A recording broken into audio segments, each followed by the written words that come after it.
November 1968, Newark Airport. A cargo plane lands from Vietnam carrying the bodies of fallen American soldiers. As grieving families wait to receive their sons, customs agents wave the coffins through without inspection. Respect for the dead, they say, but inside one of those coffins, underneath the body of a hero, is 50 kilograms of pure heroin, worth $300 million on the streets. The man who orchestrated this? He couldn't even afford shoes as a kid. His name was Frank Lucas, and this is the most ruthless poverty-to-power story America has ever seen.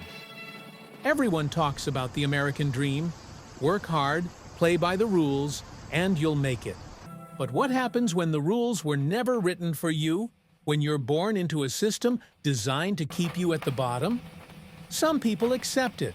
Some people fight it legally. And then there's Frank Lucas. This is the story of how a black kid from the Jim Crow South became richer than the Italian Mafia.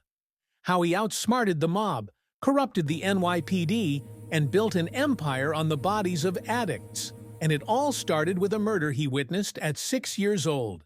1930. LaGrange, North Carolina. Population, barely 2,000. Frank Lucas is born into a world where poverty isn't just about being broke, it's about being powerless. His family are sharecroppers, basically modern-day slaves working land they'll never own. No electricity, no running water.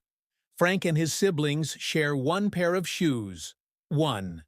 They take turns wearing them to school. But poverty? Frank could handle poverty. What he couldn't handle was what happened on a summer day in 1936. Frank is 6 years old, playing outside, when his 12-year-old cousin gets into an argument with a white man over a payment dispute. The Ku Klux Klan shows up that night. They don't just kill his cousin, they make it a spectacle. They tie him up, beat him bloody, and execute him in front of the entire black community as a message. This is your place. Frank watches the whole thing. His mother cries. His father does nothing, can do nothing. The police don't investigate. The killers go home to dinner. And something breaks inside 6-year-old Frank Lucas. He later said, "That's when I learned. The law isn't there to protect people like us. If you want power in this world, you have to take it." By 15, Frank is running numbers for local gangsters. By 17, his family scrapes together enough money to send him to New York City, thinking the North will give him opportunity. They have no idea what kind of opportunity he's looking for. 1946. Harlem, New York. Frank arrives with nothing. He's sleeping on his aunt's couch, working legitimate jobs, truck driver, pool hall attendant, trying to do it the right way, but everywhere he looks, he sees the same story. Black men working twice as hard for half the pay. Still poor, still powerless. Meanwhile, the Italian Mafia is making millions off Harlem's misery, selling drugs, running numbers, owning the streets.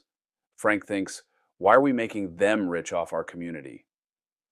Then he meets the man who changes everything, Bumpy Johnson, Harlem's most powerful black gangster. Bumpy sees something in Frank, takes him under his wing. For 15 years, Frank becomes Bumpy's driver, his enforcer, his student.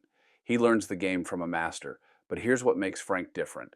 He's not just muscle. He's watching, calculating, learning the business. This is only the beginning.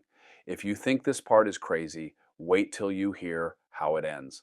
Comment full video if you want the entire story, and make sure you subscribe so you don't miss the drop.